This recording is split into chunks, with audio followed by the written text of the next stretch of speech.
Hello അസ്സലാമലൈക്കും welcome back. ഇന്ന് നമുക്കൊരു സ്നാക്കായാലോ? കുറേ ദിവസമായിട്ട് കേക്കൊക്കെ ആയിട്ട് നമ്മുടെ ചാനലിൽ ഇങ്ങനെ പോവായിരുന്നു. അപ്പോൾ ഇന്നൊരു വെറൈറ്റി ആയിട്ട് സ്നാക്ക് ഉണ്ടാക്കിയെടുക്കാമെന്ന് വിചാരിച്ചു. അപ്പോൾ ചെറുപഴമൊക്കെ വെച്ചിട്ട് ഒരു കിടിലൻ ബോണ്ടയാണ് ഞാൻ ഇന്ന് ഉണ്ടാക്കിയെടുക്കുന്നത്. വളരെ കുറച്ച് ഇൻഗ്രീഡിയൻസ് മാത്രം മതി ഈ ഒരു ബോണ്ട തയ്യാറാക്കിയെടുക്കാൻ വേണ്ടിയിട്ട്. പിന്നെ മറ്റൊരു കാര്യം പറയാനുള്ളത്, നമ്മുടെ ഗിവ് ആരും മറന്നിട്ടില്ല എന്ന് വിചാരിക്കുന്നു. ഗിവ് എല്ലാവരും മാക്സിമം പാർട്ടിസിപ്പേറ്റ് ചെയ്യുക. 10,000 രൂപ ഫസ്റ്റ് പ്രൈസായിട്ട് കിട്ടാൻ പോകുന്ന നമ്മുടെ സൂപ്പർ ഗിവ് അറിയാത്തവരിലേക്ക് ഷെയർ ചെയ്യുക. അതിൻ്റെ റൂൾസും കാര്യങ്ങളൊക്കെ അടങ്ങിയിട്ടുള്ള വീഡിയോ ഞാൻ ഡിസ്ക്രിപ്ഷൻ ബോക്സിൽ ലിങ്കും കൊടുക്കാം കേട്ടോ. അപ്പോൾ നമുക്ക് വീഡിയോയിലേക്ക് കിടക്കാം. അപ്പോൾ ആദ്യം തന്നെ ഞാൻ പറയുകയാണ്, ചാനൽ സബ്സ്ക്രൈബ് ചെയ്യാതെ കാണുന്നവരുണ്ടെങ്കിൽ പ്ലീസ് ഒന്ന് സബ്സ്ക്രൈബ് ചെയ്യുക. അപ്പോൾ നേരെ വീഡിയോയിലേക്ക് കിടക്കാം. ഈ ഒരു ബോണ്ട ഉണ്ടാക്കാൻ വേണ്ടിയിട്ടുള്ള മെയിനായിട്ടുള്ള ഇൻഗ്രീഡിയൻ്റ് എന്ന് പറയുന്നത് ചെറുപഴം തന്നെയാണ്. അപ്പോൾ ചെറുപഴം നമുക്ക് അവിടെ വെച്ചിട്ട് അതൊരു മിക്സിയുടെ ജാർ എടുത്തിട്ട് ആദ്യം തന്നെ അതിലേക്കൊരു 1/2 കപ്പ് പഞ്ചസാര ചേർത്ത് കൊടുക്കാം. അപ്പോൾ 1/2 കപ്പ് പഞ്ചസാരയിലേക്ക് തന്നെ ഒരു 3 ഏലക്ക കൂടെ ചേർത്തിട്ട് നമുക്ക് നന്നായിട്ടൊന്ന് പൊടിച്ചെടുക്കാം. ഏലക്കായുടെ ഫ്ലേവർ ഇഷ്ടമില്ലാത്തവർക്ക് അത് വേണ്ടെങ്കിൽ സ്കിപ്പ് ചെയ്യാം കേട്ടോ. അപ്പോൾ 3 ഏലക്കായ കൂടെ ചേർത്തിട്ട് നമുക്കിത് നന്നായിട്ട് ഫൈനായിട്ടൊന്ന് പൊടിച്ചെടുത്തിട്ട് വരാം. അതിനുശേഷം പൊടിച്ചെടുത്ത ശേഷം ഇതിലേക്ക് നമുക്ക് ചെറുപഴം തൊലി കളഞ്ഞിട്ട് ഒരു 5 എണ്ണം ഇട്ട് കൊടുക്കാം. വലിയ പഴമൊക്കെ ഇപ്പം നിങ്ങൾക്ക് റോബസ്റ്റ പഴമൊക്കെയാണ് എടുക്കുന്നതെങ്കിൽ ഒരു 2 എണ്ണമൊക്കെ ഇട്ട് കൊടുത്താൽ മതി.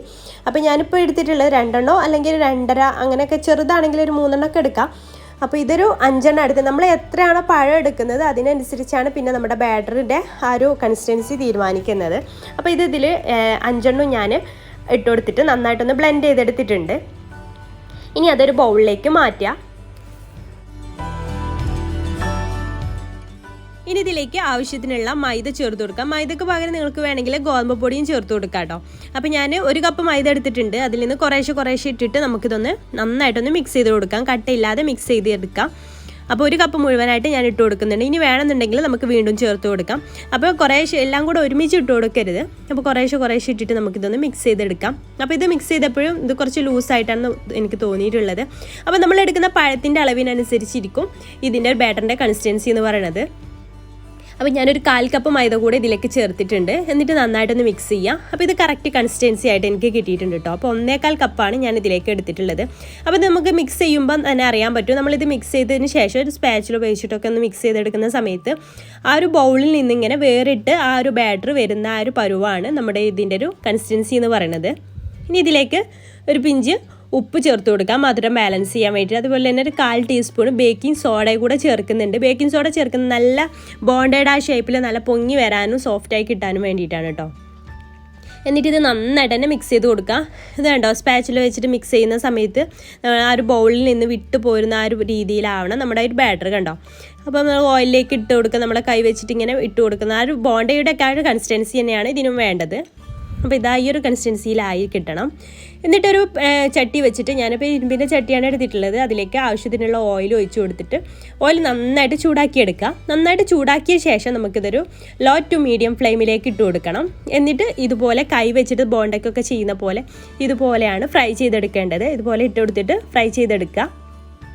അപ്പോൾ നിങ്ങൾക്ക് ഇത് ബുദ്ധിമുട്ടാണെന്നുണ്ടെങ്കിൽ സ്പൂൺ വെച്ചിട്ടും ചെയ്തെടുക്കാം. കറക്റ്റ് ആ ഒരു ഷേപ്പ് കിട്ടണമെന്നുണ്ടെങ്കിൽ ഇതുപോലെയോ അല്ലെങ്കിൽ ഒരു ഐസ്ക്രീം സ്കൂപ്പറോ ഉപയോഗിച്ചിട്ടോ നിങ്ങൾക്ക് ഓയിലിലേക്ക് ഇട്ട് കൊടുക്കാം.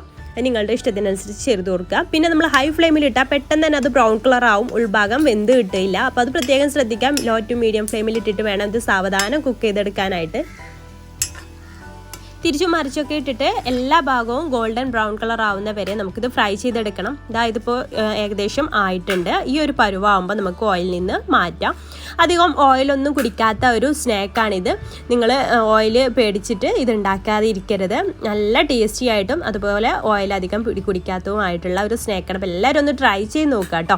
ട്രൈ ചെയ്തിട്ട് വേഗം ഫീഡ്ബാക്ക് അറിയിക്കാനും കമൻറ്റിലൂടെ ഫീഡ്ബാക്ക് അറിയിക്കാനും മറക്കരുത്. ഇനി ബാക്കിയുള്ളതൊക്കെ തന്നെ ഇതുപോലെ തന്നെ ഫ്രൈ ചെയ്തെടുക്കുക.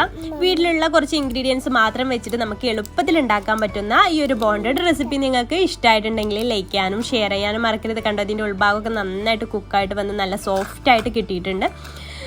പിന്നെ നമ്മുടെ ചാനൽ സബ്സ്ക്രൈബ് ചെയ്യാത്തവർ സബ്സ്ക്രൈബ് ചെയ്യുക. ഗിവ് പാർട്ടിസിപ്പേറ്റ് ചെയ്യാത്തവരുണ്ടെങ്കിൽ ഇപ്പോൾ തന്നെ വേഗം ഗിവ് പാർട്ടിസിപ്പേറ്റ് ചെയ്യുക. എല്ലാവർക്കും ഓൾ ദ ബെസ്റ്റ്. അപ്പോൾ ഇൻഷാ അല്ലാഹ് പുതിയൊരു നല്ലൊരു വീഡിയോ ആയിട്ട് നമുക്ക് അടുത്തൊരു ദിവസം കാണാം. താങ്ക്